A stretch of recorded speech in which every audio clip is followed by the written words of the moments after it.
With the 2025 UFL Championship game less than 3 weeks away, James Larsen with Pro Football Newsroom just provided some key information about possible expansion of the UFL in 2026. And what does the 2025 UFL Championship game have to do with that? Well, they are being told that there is a tentative announcement set for halftime at the UFL Championship game in relation to expansion.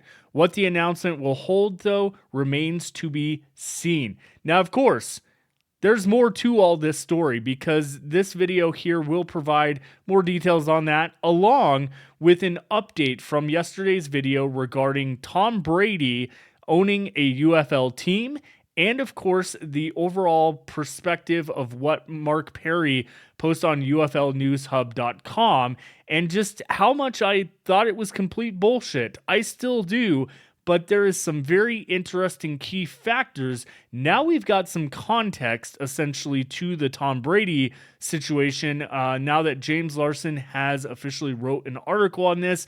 And quite frankly, I'm a little surprised by what is being reported. So let's talk about that. So let's first dive back into the Tom Brady situation. James Larsen with Pro Football Newsroom is stating that basically at this point, he says, let's be honest, the world of spring football, specifically the UFL, watch circumstances come and go faster than just about any sport to ever exist. Everything surrounding the league is fluid. Their teams, coaches, management, etc. Anything is subject to change at any given moment. This was evident this year with 3 head coaching changes in a first few weeks of action.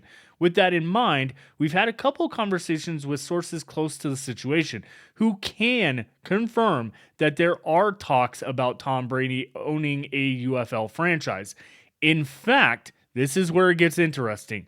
We've been told that part of Brady's 10-year, $375 million contract with Fox Sports includes some sort of clause about potentially taking ownership in a USFL/UFL team.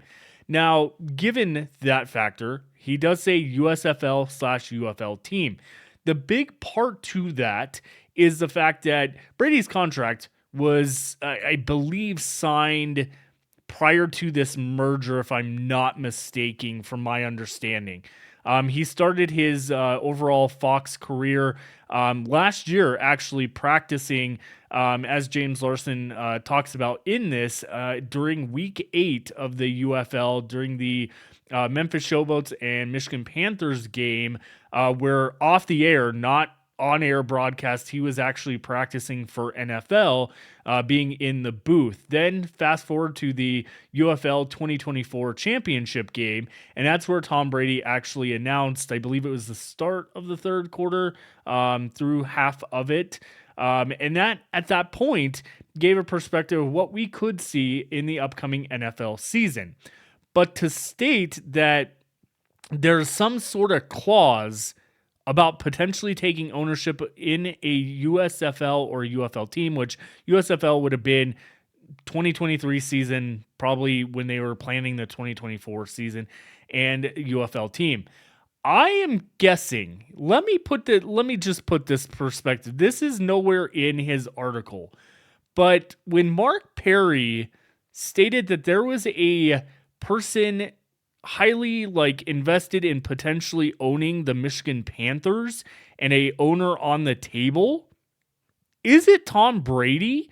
Because here's the scenario. Okay, so they talk about a USFL team / UFL team, which give or take, but in that perspective, remember, Brady went to Michigan, and there's a big connection there with the state of Michigan, with going to the big blue, and quite frankly, maybe if you connect the dots, this actually makes a lot of sense. The team has seen an increase. It looks like they're staying. They definitely were looking at other venues, but then signed a multi-year contract with Ford Field. Tom Brady being former NFL player, having connections, Michigan sounds like it might be the place, and maybe this was part of the his clause all along when it says USFL team. Now, of course, obviously the rumors we heard from Mark Perry's article talked about the Tampa Bay Bandits being from Tampa Bay and all that type of stuff, where then you also, or Tampa, because it's not really Tampa Bay, but Tampa, and then the other Las Vegas Raiders site was saying him bringing back the Oakland Invaders, which James Larsen talks about in here too, of trying to get Las Vegas Raider fans on board with the Oakland team that could kind of match or whatnot, which makes sense. But I'm thinking more so that Michigan is the team because it just makes sense. And quite frankly, if it's part of a clause in his contract, which is weird to be honest with you, I think that's a very weird thing unless the USFL, Daryl Johnston, Fox Sports had very big plans for the USFL prior to the merger, and they were going to try to kind of boast their way up through popularity of selling the teams off, which we know they're supposed to do by year 5. If you actually put in the calculation, year 5 is next year for the USFL if they were still going or running smoothly or whatnot. Could we see a jump in 2026 for Tom Brady to purchase the Michigan Panthers? There is a big possibility, in my opinion, that actually happens. That would make more sense because then you got a huge deal with a NFL stadium already. That would automatically draw in more attendance to Ford Field, with Tom Brady owning it, providing money to get better players. Not saying, again, I talked about this yesterday, not saying that Michigan doesn't have a great team. Mike Nolan, head coach, things like that. This could all come out in the next couple weeks, to be honest with you, especially if it's part of his clause. I would assume there's some kind of regulation as well. I don't think the NFL would care under his minority ownership of the Las Vegas Raiders owning a UFL team. I don't think that's the case. But overall, I do think this is a very interesting scenario here that is playing out. Now, of course, again, he talks about Tampa and all that type of stuff. Here's what he says. So that said, the UFL also filed, and he talks about the trademark for Oakland Invaders, one of USFL's legacy franchises from the 80s. Per multiple sources, Oakland is in play as a market that Brady and his team would have interest in. There are a couple reasons for this. Oakland is desperate for professional sports. They've lost the Raiders and Athletics over the past several years, but there's still a strong passion for pro sports in the city. That is correct. Which, keep in mind, I mentioned yesterday as well that they have an independent baseball team called the Ballers, the Bees, that is publicly owned by Green Day's, Billy Joe. Then you have, I think, the rapper Too Short. There's quite a bit of fan / celebrity ownership of this independent baseball team that they play in the same league as the local team here I have season tickets to. And they had the first female pitcher last year in independent pro baseball history pitching. So there was a lot of connections there, but again, their season starts usually around May 24th, 23rd-ish time frame. So again, if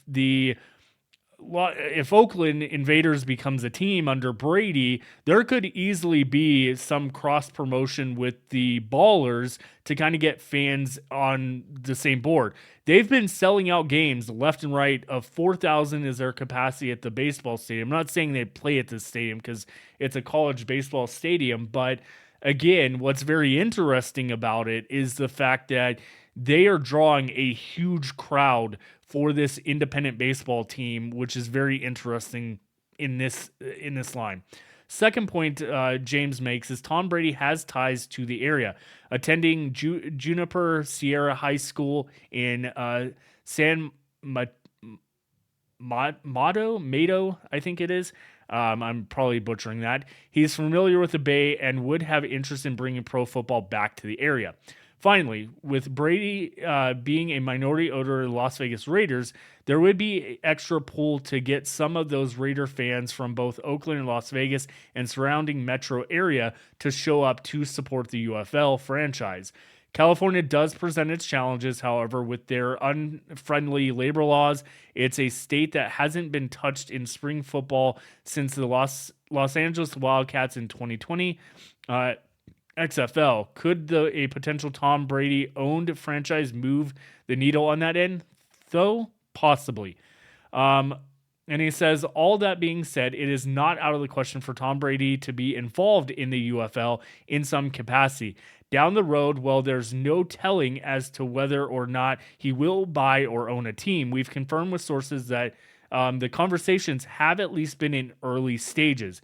These trademarks are not guaranteed to be used, but their filings indicate that there is motion behind the scenes to some extent. And again, maybe I had read more into it. I looked into it and it was regarding more merchandise-like things with stickers or things that maybe Royal Retro could do, official like throwback stuff, even more so than what they have. But I am wondering if maybe that there is some legitimacy to these trademarks, excuse me, that they are essentially connected to potential like teams or whatnot. I have not seen anything indicating that when I looked over them, but it is very interesting in that state. With it, again, he then talks about where the 2025 UFL Championship, there's a tentative announcement set for halftime or whatnot. I think a lot of this is very interesting, and it's very fluid, as he talked about earlier, how this league's very fluid. But this 2026 would mark the 5th consecutive season of spring ball between the USFL, XFL, and now UFL. Granted, the merger has certainly changed things. That 5-year plan isn't exactly the same as it was in 2022 for Fox, with the UFL being in integrated ownership between XFL and USFL properties. So he says the timetable for selling off to ownership isn't completely clear, but we do know that it's getting closer. And that's where he goes into how does Tom Brady tie into all of this. But again, no one is talking in any of these articles really regarding the situation when it comes to the Panthers situation, that Tom Brady could be an owner of the Panthers. I think that makes a little more sense. But when you look at it, the Bay Area connection makes sense. Tampa makes perfect sense. But also, when you look at Michigan, there is some sense of understanding there too that he has connection with Michigan. And if they are bringing in Columbus, Ohio team as an expansion next year, guess what? That's going to fuel the Michigan-Ohio State rivalry in the UFL. This is perfect for a storyline. I'm just throwing it out there. But one thing he did talk about, going back to the expansion part, because I think this is very interesting. He says there's been a lot of talks surrounding expansion for the 2025 UFL season. As it stands currently, the UFL is trending towards 10 teams in 2026 as part of the agreement negotiated with the Department of Justice going back to the USFL-XFL merger. We've talked about this prior on my former channel about this agreement, and that the league was extended a grace period from the Department of Justice for the 2025 to remain with 8 teams, but that doesn't seem to be the case for 2026. So again, they have to expand. This is part of that deal with the DOJ when they merged, that the DOJ did not want that many jobs cut or lost with the merger going from 16 teams back to 8 for 2 leagues joining together.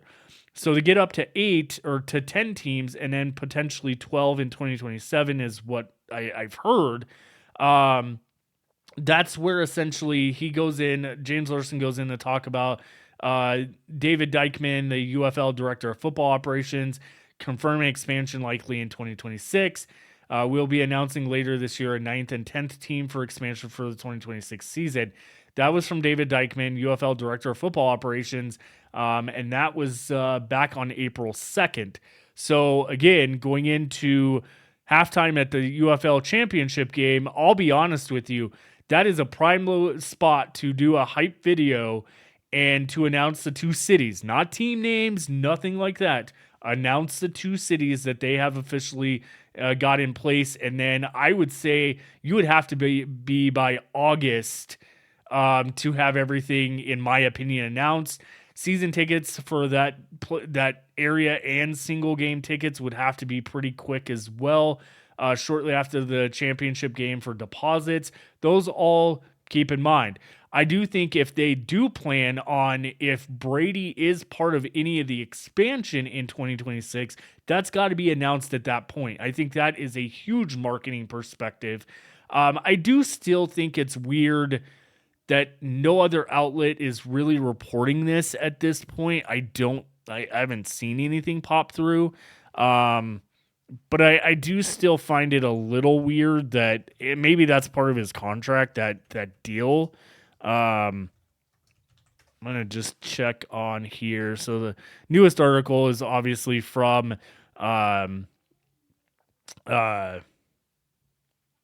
James or whatnot. But other than that, I don't see anything new regarding it.